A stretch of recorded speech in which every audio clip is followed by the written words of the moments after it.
Welcome to the Witcher Lorecast, the show that explores the vast lore behind the Witcher games, show, and books. Witchers, welcome back to the Witcher Lorecast. This is your host, Tom, or Robots, and I'm here with Toasty. And Toasty, did you see all the Witcher news this week? I know this episode isn't about Witcher news, but I'm just super excited, so I thought I'd ask you right at the top. You mentioned it. I mentioned it. You mentioned it in the notes. In the notes. Well, I didn't read. I scrolled through the notes, but I mean, we gotta talk about it. Yeah. Okay. Fine. We gotta talk about it. I'm excited. I'm excited. More Witcher games, like 3 of them. 3 new Witcher games in the works. It's kind of wild. It's kind of wild, honestly. Yeah. It's like they're so weird. They're so weird with what they did. We'll talk about that. We'll get there in the spot in the notes that I said we'll talk about it for. Yeah, but first, this is a part 2 of Queen Meve because she's super interesting, badass queen, like we discussed last time. She's super beefy, lore wise, and probably body type wise. You think she's a wide lady? No, I think she's just buff. She's super buff, like wide with muscles. Yeah, because I mean, like how much battle she does and whatnot. I bet she's like a warrior queen. Yeah, I get you. All right. So first of all, how is this episode going to be different from the previous episode? What are we getting into this time that we didn't get into last time? So we have a lot more to talk about, especially on like how specifically the second Nilfgaardian War. Mm-hmm. So we'll be talking about like her part in that specifically. Cool. Okay. So kick us off. Where did we begin? All right. So, I mean, just a refresher, last we left off, we talked about kind of her place, or just like early life and her place in like the first Nilfgaardian War, along with the meeting at Haga with, how much the rest of the delegation like looked to her for like guidance and like the next move. Mm-hmm. We kind of move on from that. From her escape to Aedirn. So before reaching her palace, the queen ordered her land to secretly prepare to attack Nilfgaard.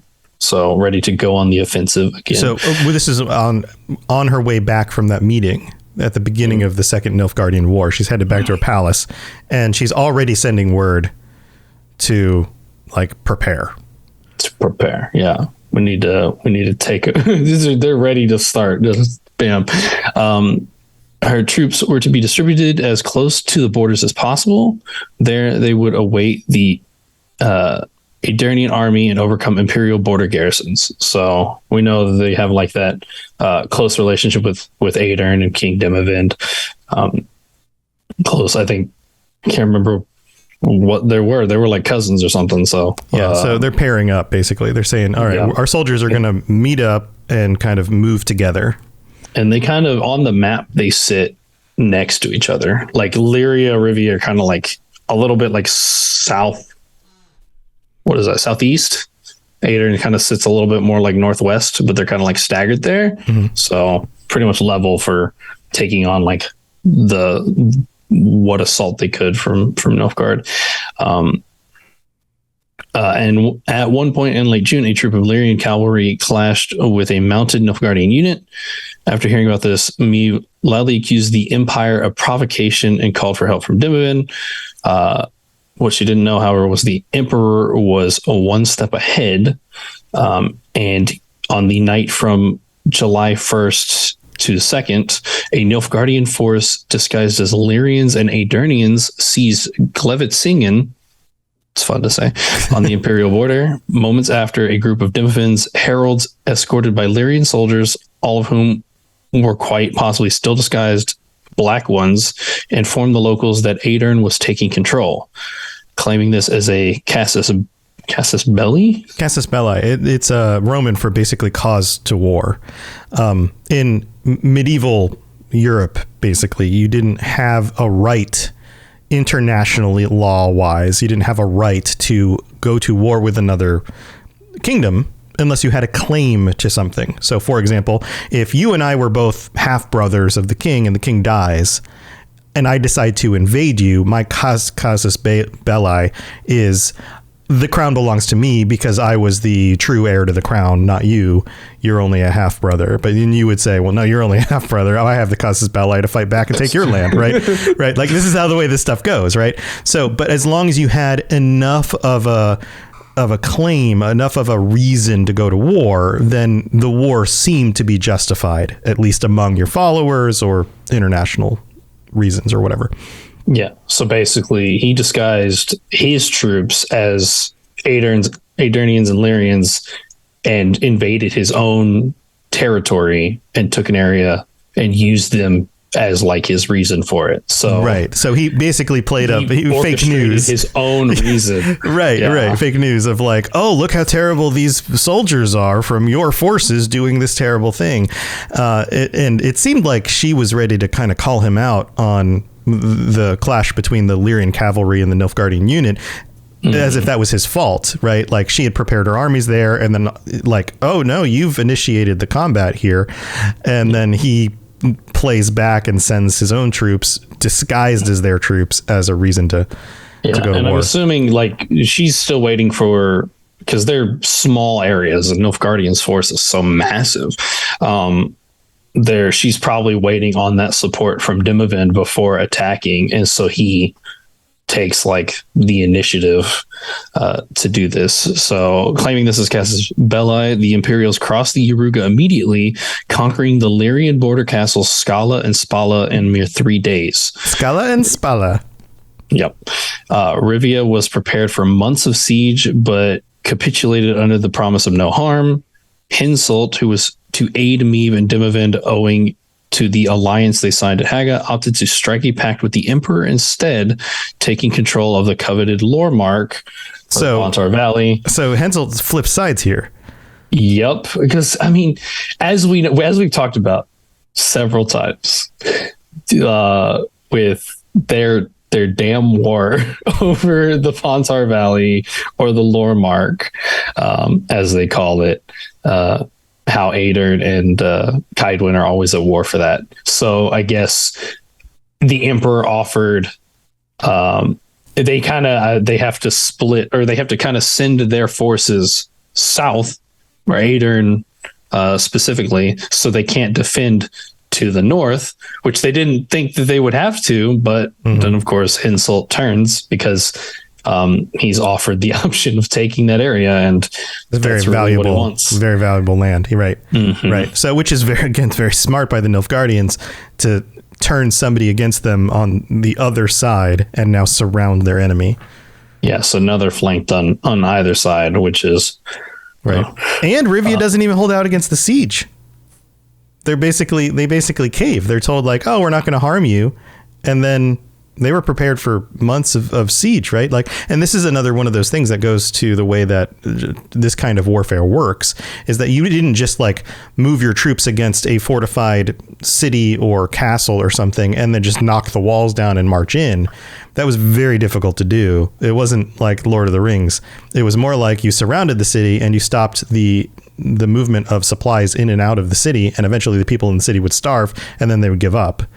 So you could just basically make your soldiers wait until the city gave in, and then open the doors, and then you would march in and take whatever you want, or destroy everybody and pillage. I mean, like specifically the reason for like Lord of the Rings being the way it was is just because like the orcs weren't concerned about numbers. Like, there's so many of them, and there was like nearly an infinite supply. So like, why wait it out when you could just like make the assaults, and no matter the numbers you lose, you have more. Because the advantage is always on the defender. Yeah. So, in typical warfare, you didn't want to do that because you lose too much forces, then you and it demoralizes your troops, and then your troops flee, and then you lose. It all always came down to morale. So, okay, so this is what happens at this point in the story. But there's like a game section to this. So there's a lot of sections in this of like specifically things that are considered game canon. So this next part is only referred to in the games. It doesn't show up in the other stories. So, right. Yeah. Meanwhile, in Lyria, Meve herself ended up a victim of a coup organized by Count Caldwell and backed by Duke Ardal Dahi, the Nilfgaardian commander tasked with the Eastern Front. Arrested and confined in a tower while they installed Willem as a puppet king, Meve escaped only barely before Caldwell's henchmen came to kill her. She was helped by a few loyalists led by Count Odo and Gascon the Outlaw. So, man, everybody's turning, and she barely escapes. Yeah, like but I mean, I can kind of understand with like the sense of like these people probably, a lot of these people probably don't want to go back to war, considering how shortly they were at war before. So like it's, you know, they're going back to it, and of course Meve is like basically like, you know, I'll head the front because they're right there in between Nilfgaard and the rest of the northern kingdoms if they go up that side. So it's probably turned because they didn't want to go to war. Well, and that specifically was game. Now, so this goes now that section only happens in the games. It's not according to the book lore, but it would fit into the story, right? And then we have more book lore. Yeah. So we know, like, you know, with CDPR expanding and exploring these like stories that are like only partially mentioned and just kind of bringing it more forward. So Queen Meve is not this significant of a character in the books, but they make her so much more important. Hoping to regroup together with Dimavin, Meve got on a way to Aldersburg. Her loyal soldiers fought the Nilfgaardians ferociously alongside the Aedirnians in the First Battle of Aldersburg, which took place in mid-July. However, numbering only around 5,000 or 6,000 warriors, they were soundly crushed by the numerically superior enemy under Minnow Cohorn. Following the Battle of Aldersburg, a rumor spread far and wide, making many people believe Meve disappeared and perished in the wake of the Empire's onslaught. The fact that she reassembled with the survivors of her army and recruited anyone available, including mercenaries and ordinary marauders. So we get kind of a turnaround here. Like, she's able to now rally the troops again and start fighting back. Yeah, she's kind of got this like guerrilla force that's just going, like, because they don't have like a whole, like, they don't have really a setup of location or anything. They're just traveling and just attacking and killing any Nilfgaardians they get. It's like roving band of warriors just out in the world. So cool. Next part is more game canon. With the battle lost, Meve and Dimavend escaped the burning Aldersburg through a secret passage. His army all but annihilated. Dimavend confided in the queen of his decision to retreat and regroup in exile. When Meve told him she wouldn't follow and instead remain to liberate her realm, he proceeded to give her several soldiers as well as the leaden ring, a token of friendship from dwarves of Mahakam. Asking how it may serve her, Meve learned that the ring could make the dwarven elder-in-chief Bruver Hoog. We're back to this guy. Yeah. Liable to hear her out and thus increase her chance to get a volunteer corps full of dwarves. Dimavin also bids Rayla to guide Meve to the dwarves. With this, the march towards Mahakam began. It hence took Var Emre's mere 26 days to crush the two. This is very, very different. So basically, she decides, I'm going to stay and fight. And then Demavand's like, all right, here, this ring will be useful. You can draw some dwarven troops to aid you. And so they head up to Mahakam, which is north of where they are, right? We've talked about that previously. Northwest. West, right? Yeah.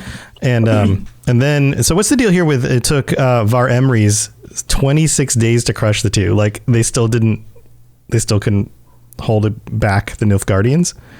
Yeah, I mean, it's like a swarm at this point. I mean, we see it in like Witcher 3 with like that opening kind of credit with just how many there are. They just kind of sweep across the land like ants. Right. Like is that the second war?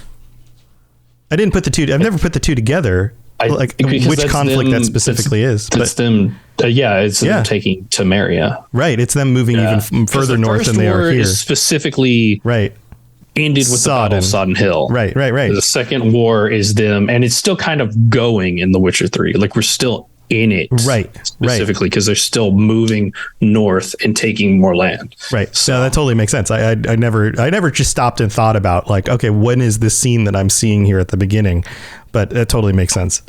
Yeah. Because then once you see it, you kind of skip it on your next playthrough. You're like, just let me get it. True. It's awesome. It looks really cool, but it's like, just get me into the game. That one might be unskippable. I think you just like go through it every time you start. It like makes you watch it. I believe. Maybe either that or maybe I got like a mod that skips it. Who knows? Maybe I've got 100 things installed at this point. Probably, yeah. Yeah. All right. Well, cool. All right. So we're going to take the mid break. We got to thank our patrons, but what are we going to talk about after the mid break? More. There's more stuff. More. So this isn't the end. This isn't her end. She still fights back. All right. We'll be right back. Don't go anywhere. Very well. Let us get this over with. Something has infested my vineyard. Mm-hmm. Great. Let me go prepare my something oil then. All right, this is the part of the show where we get to thank our patrons for being awesome. All 17 of you, thank you for being our supporters on patreon.com/Witcher Lorecast.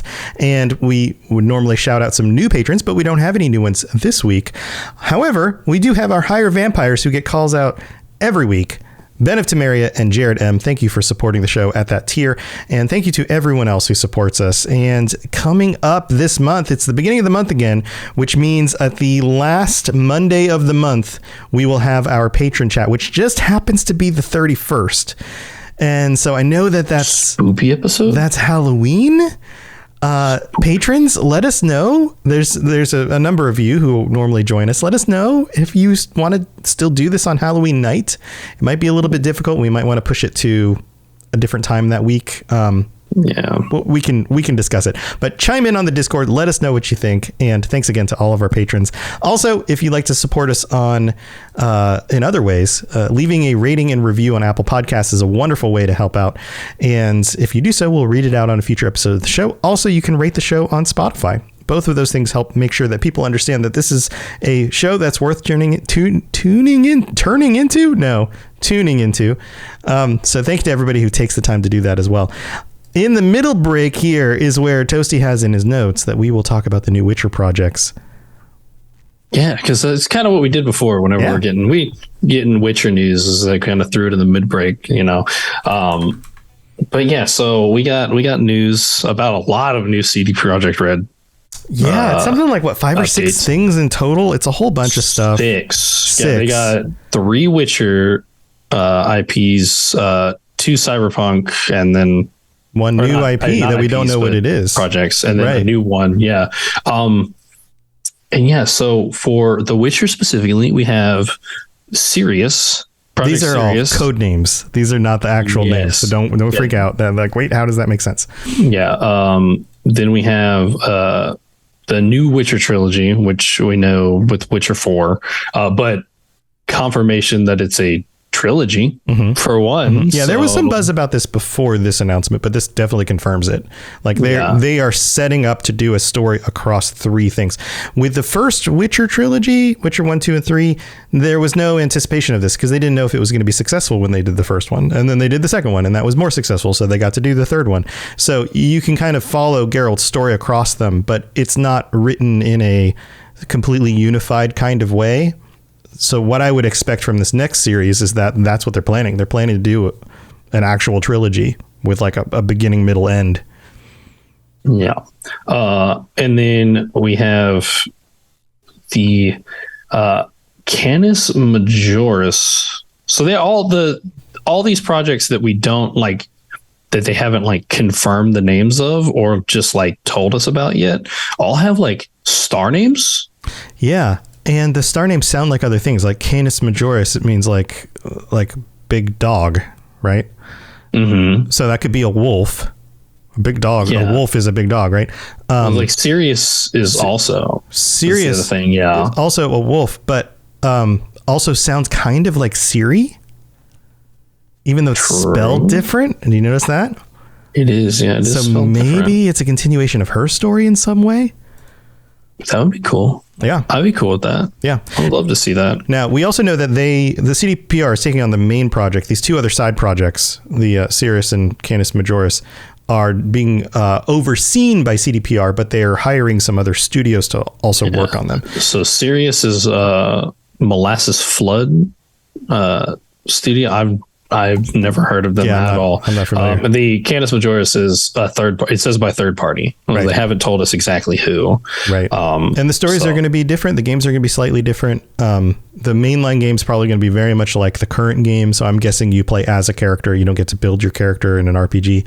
But these other two are going to be kind of different takes on things, slightly different kinds of games. So, yeah.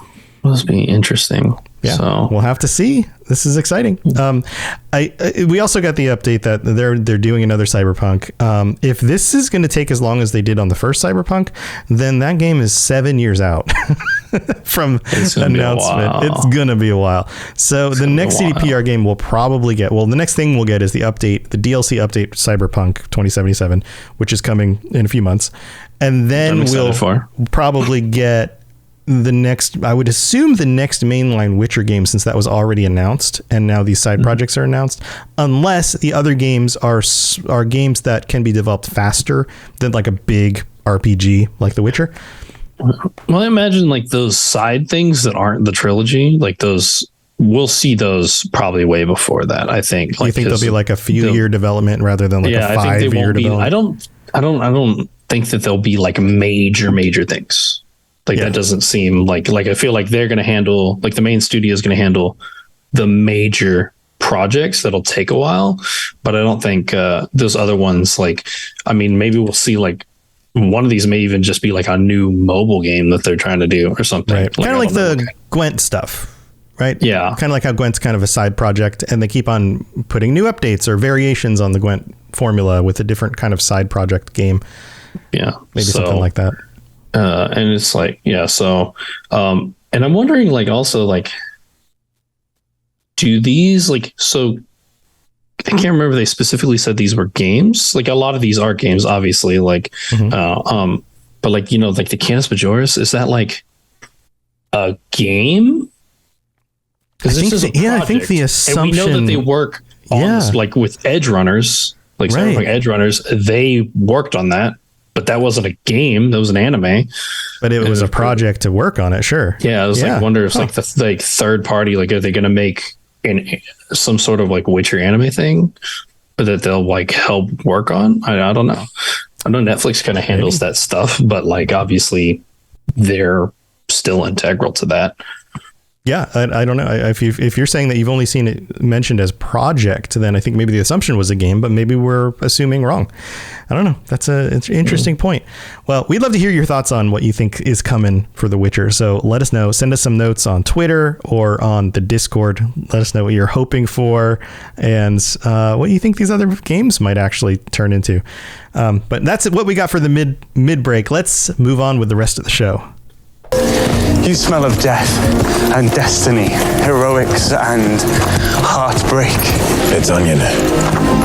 Right, yeah.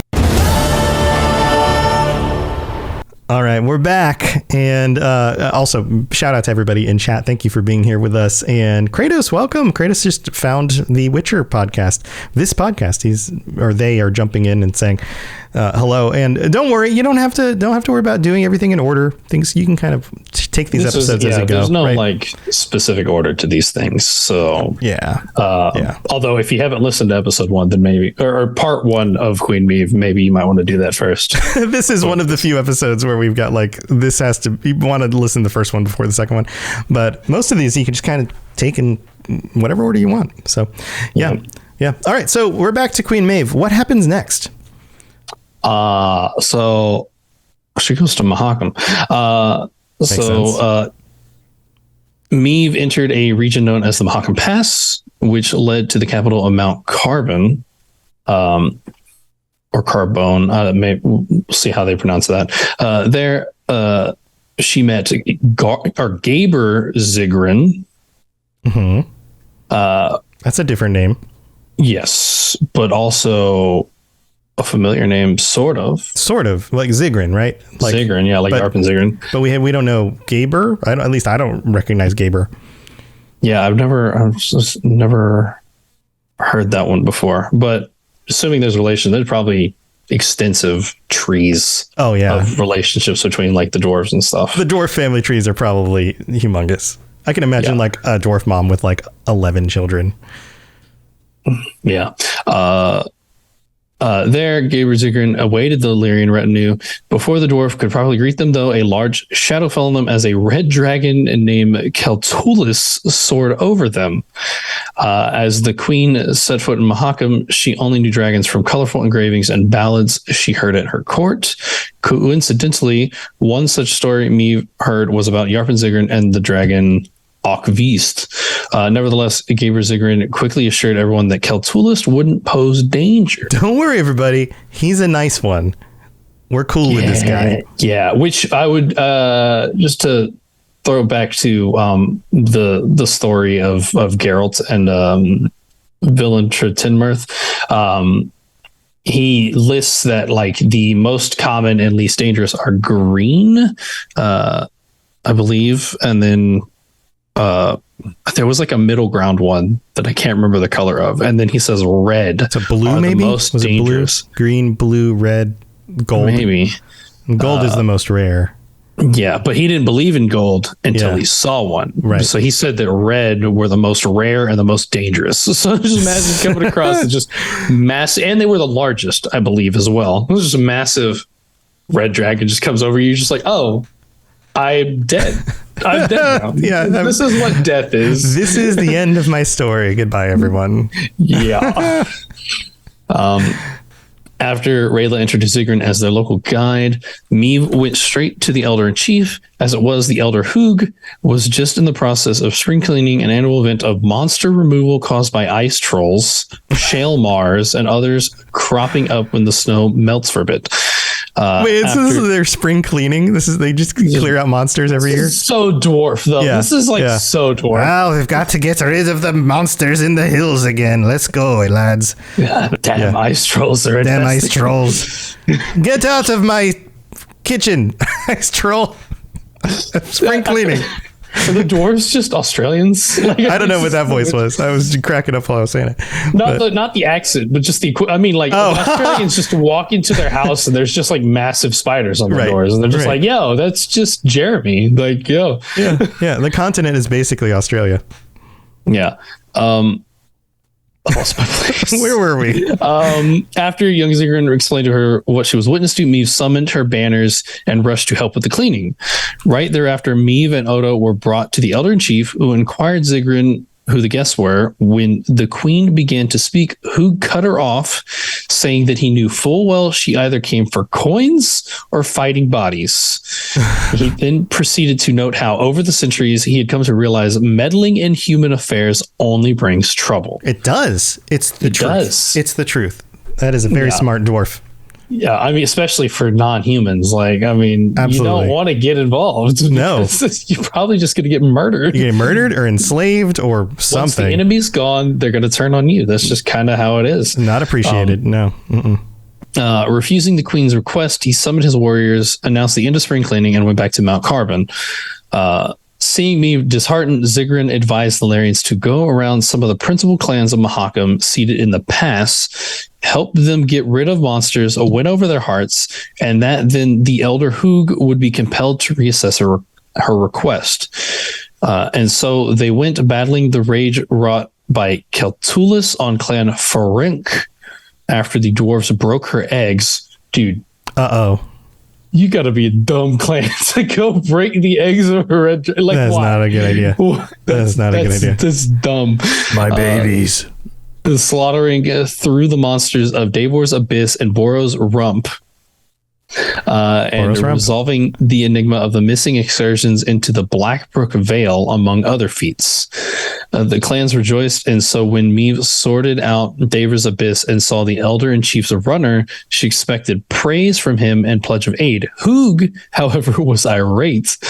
At Langbridge, he explained to Meve that he didn't eradicate the beast earlier because he was investigating the fall of Clan Fuchs. I almost said Fuchs. I almost did the U in the other pronunciation. I was like, stopped. I was like, it's Fuchs. Wait. Yes. The queen was then invited to Mount Carbon, where the elder planned to question her at length. All right, so she ends up doing some things that he's not happy with because he had some other plans. Well, he's told her, I don't want to get involved in human affairs because it's bad. So I can kind of imagine, like, from his position, he's just sitting there hearing these stories of what they're doing and just being like, okay, so they thought they'd get involved in our affairs. That would be much better. I wanted nothing to do with you, and here you've now wedged yourself in my business. Yeah, I would be pretty irate too, to be honest. Yeah, so this was all game stuff too. We were back to game stuff. We didn't mention all specifically game, as they kind of fleshed out what she did. Right. Because before it was just she went to Mahakam to ask for aid. Right. And that's kind of what we get. The end of game here is kind of a conclusion of that part. Walking across the Lang Bridge, they were attacked by Scoia'tael. When the dust settled and everybody was safely at Mount Carbon, Meve, who talked, the elder admitted he was originally intended to rebuke her again, overriding the clans. But after seeing how the Empire was using Scoia'tael, he decided to use Meve. A feast ensued, but not all of it was delight for the queen. Escorted by the Imperials, King Willem, her son and rival, summarized the situation in the north to her and begged her to surrender. She refused resolutely, and following a short argument, left. With the feast concluded, the Lyrians met with the Mahakam volunteers, the ones they made, from doing all those tasks, and hence a regiment of sturdy dwarven spear bearers dressed in white doublets displaying Rivian diamonds joined the war. All right, so they finally got some dwarves to fight for them, but not all is going really well. And this is a reminder that the Scoia'tael, the elves, are now working with the Nilfgardians. Mm-hmm. Yeah, and the dwarves aren't into that. They're like, wait a minute, what are the elves doing? But they're worried about it more than they're like mad about it, because they pull in her rival to try to get her to surrender. Like they bring him in, and so less than like being like, let's help you because this is a problem. They just want to go back to being like a neutral zone, right? Essentially, right. So this still doesn't have anything to do with us. Stop, everyone, just give up, stop fighting, and just let us live our lives. And we don't want beef with the elves either. Right. We don't want to do that. So moving on to the campaign in Angren, reinforced Meve directed her retinue to Angren, gradually growing in strength. The White Queen's corps developed such a bravado that they crossed to the other bank of the Yaruga and harassed the Imperials in every possible manner.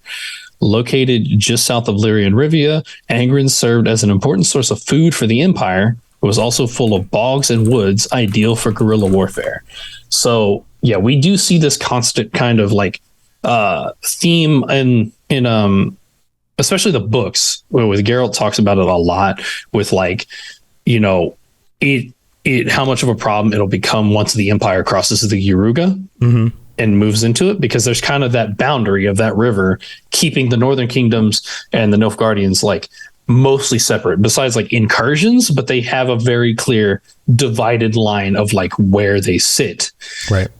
And so the queen's like, all right, we're taking the battle to you. And she crosses over with her group and just starts like laying ham into them. Yeah, because she's got this like guerrilla warrior group still now, plus dwarves. So they've grown in size.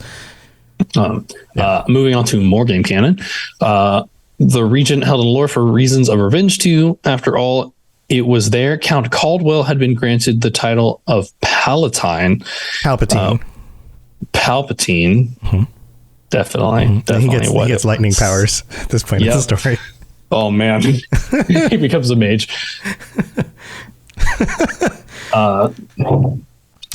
Toasty's taking a drink. A joke was so strong, he needed to hydrate.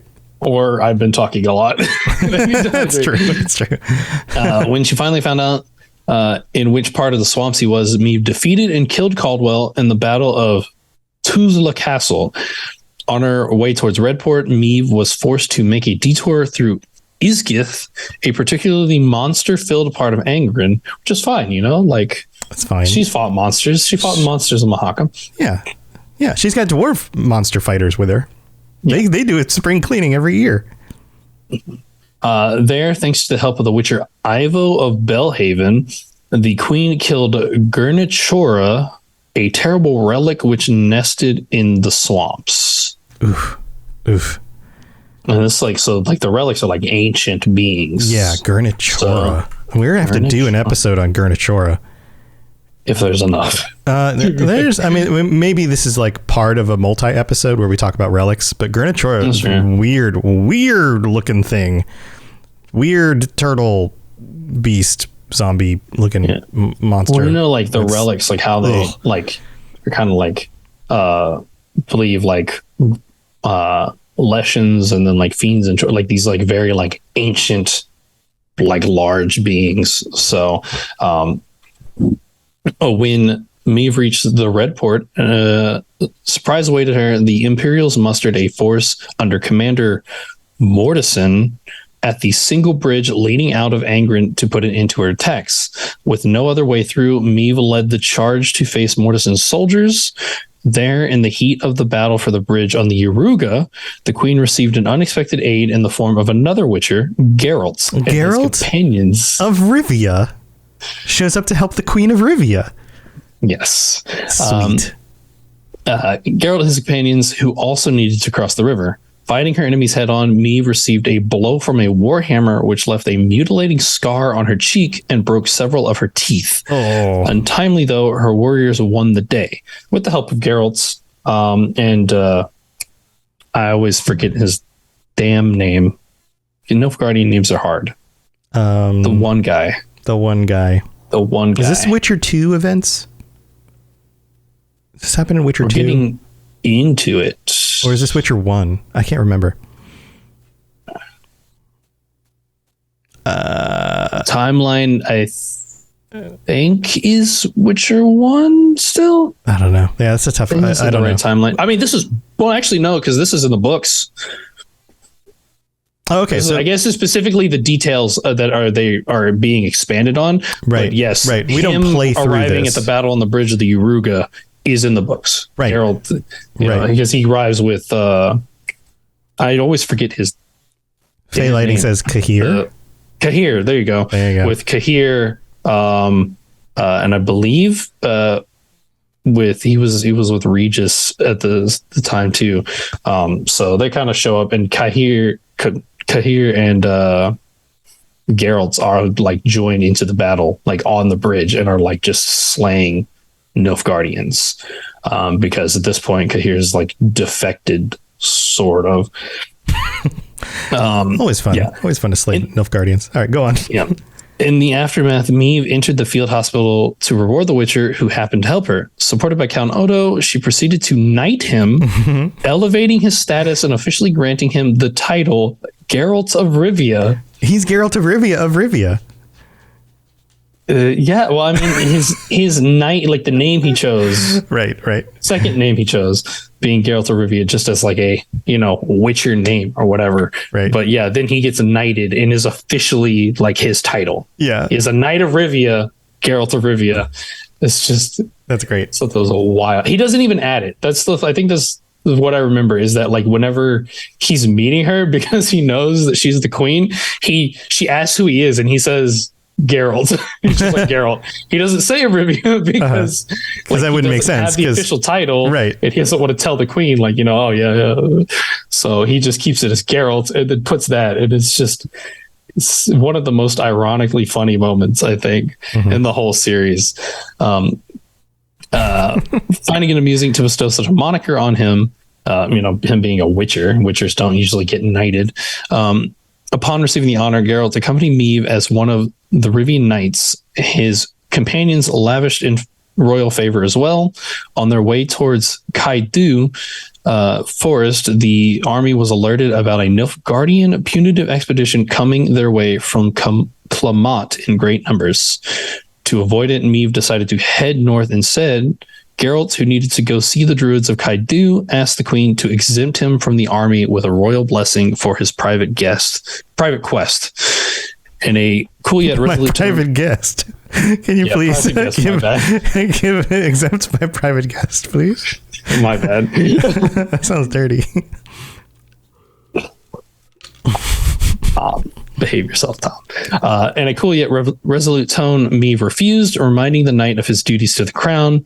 He and his company therefore left quietly, stealing some provisions and horses in the process, which made the queen furious. All right, so this is the story as of here, right? Mm-hmm. Is there more? There is. That's right. There is more. Yes.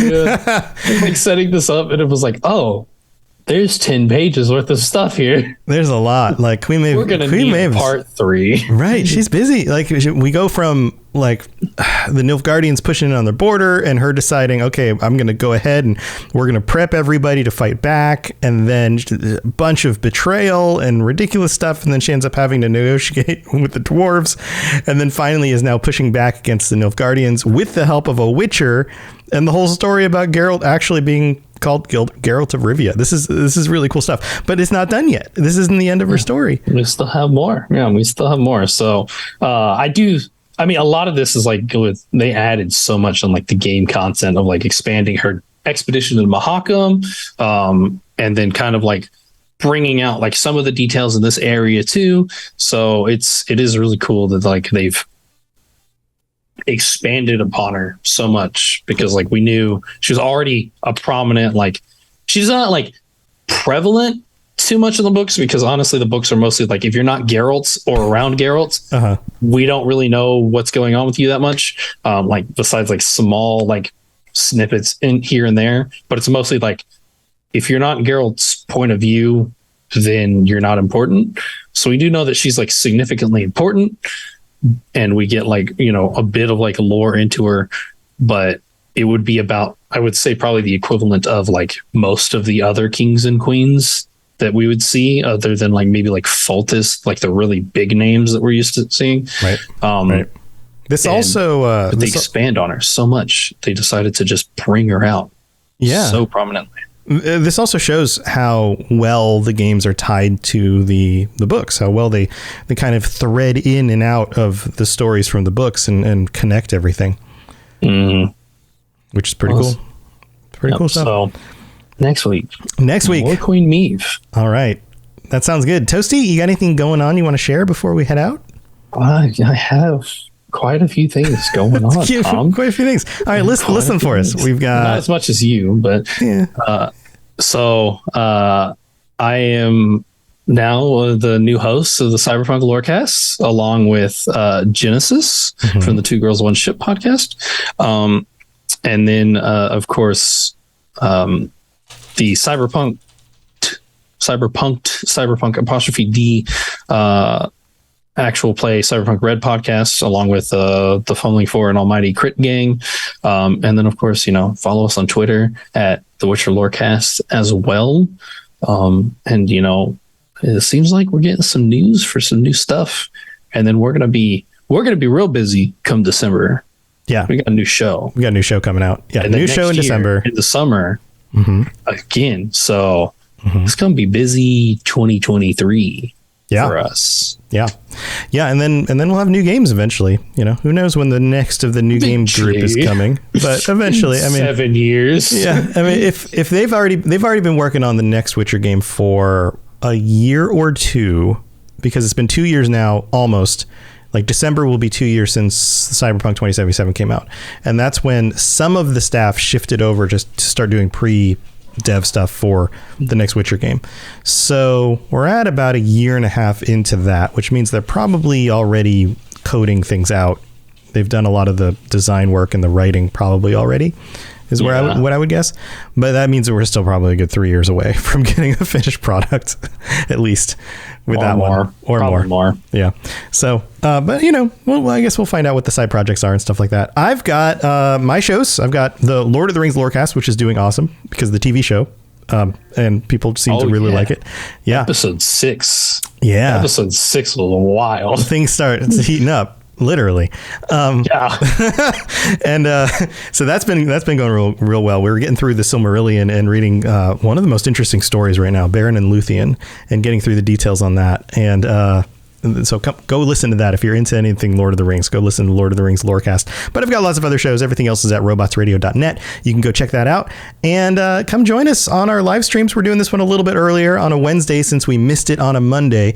But all of the live streams for all of the podcasts that I do and also my game streams are at twitch.tv/robotsradio. So come hang out with us. And that's what we got for this week, Toasty. I'll see you next time, buddy. And until then, stay safe on the path. All right, everybody. See you later.